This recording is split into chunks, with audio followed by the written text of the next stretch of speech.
Hello mga ated! Welcome back to my channel, All About Riri. For today's video, mag-bleach tayo ng buhok. Meron tayo dito products ng Bremod. This is not my first time na makagamit ng Bremod and tested ko naman, maganda siya sa hair. So, yun, easy to use. Ito yung ating Bremod Premium Series Bleaching Powder. Meron naman tayo ditong Oxidant Cream. Ito yung ginagamit natin para mapabuka yung cuticle ng hair para ma-reach natin yung higher o yung lift na mas lighter. So, as you can see, may kulay na siya, diba? Dapat ang ginagamit sa nakapagkulay na ng buhok is mas mababa na. Since wala akong time na makabili pa na mas mababa na volume or ng percent level ng ating oxidizer. So, ito na, itatry ko na lang yung 12%. Ang paggamit ng 12% is medyo risky siya, especially pagka sa mga buhok na mga maninipis, pwedeng masira, ma-damage. Ito naman yung pang-rinse natin. Meron siya ditong silver shampoo at saka yung keratin, meron ding cocoa butter. We are not encouraging everyone, especially sa mga makakapanood, na mag-DIY sila, diba? Mas maganda na mag-seek ka ng professional assistance or help para maiwasan natin na masira or ma-damage yung ating mga buhok. Please do lot of research.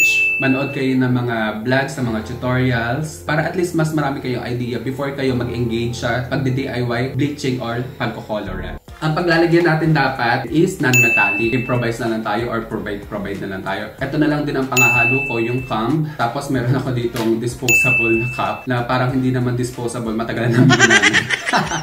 So meron din ako ditong disposable gloves. Ito rin kagamitin natin to protect our skin. Tsaka para mas mabilis din tayo mag-apply. Since wala ako nung brush at tsaka yung parang lalagyanan ng mga ginagamit ng mga professional. Kailangan hindi natin isasagad sa anit. Kailangan meron siyang 1 inch na allowance doon sa root. Kasi nga, pagka sinagad mo siya, pwedeng masakit sa anit, maka-irritate. Ang ratio nga pala nito, most importantly, 1:50 grams plus 100 grams. Mas maganda kung meron kayong timbangan para mas accurate yung pagtitimbang. So, yun lang. Start na tayo. Change outfit na.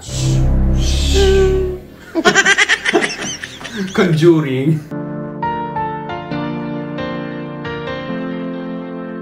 Kumuha na tayo ng weighing scale para mas mapakita natin at ma-demo natin sa inyo na mas tama. Alright! Dadagdagan naman natin siya ng 100 grams ng ating oxidizer. So, kailangan ang kakalabasan nito is 150 grams.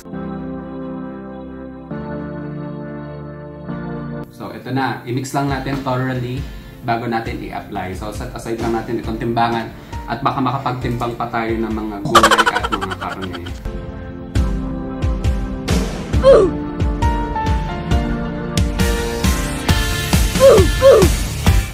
So, let's start. Parang hindi ko ata kakayanan mag-isa, diba?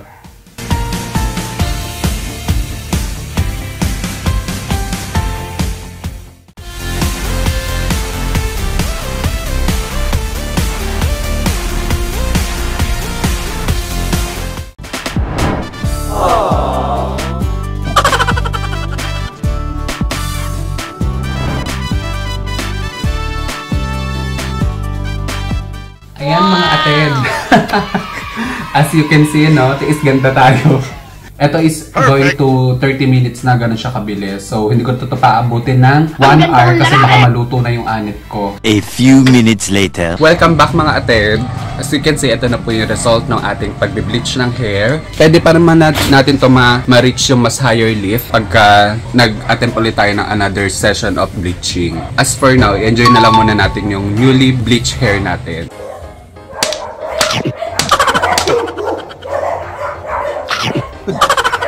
Kasi may mga part pa rin siya na para makita.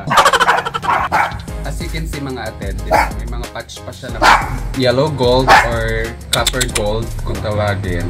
Pero okay lang naman, contented na ako sa outcome nung first attempt natin na pag-bleach. As of now, enjoy ko na lang muna yung newly bleached hair natin. Ang ingay duka. Ayan po mga fur babies. Please do me a favor. Please support my humble YouTube channel by liking and sharing. And also comment na rin po kung ano pa yung mga gusto ninyong maging content natin for the next episode. So yun lang. Bye for now mga ate.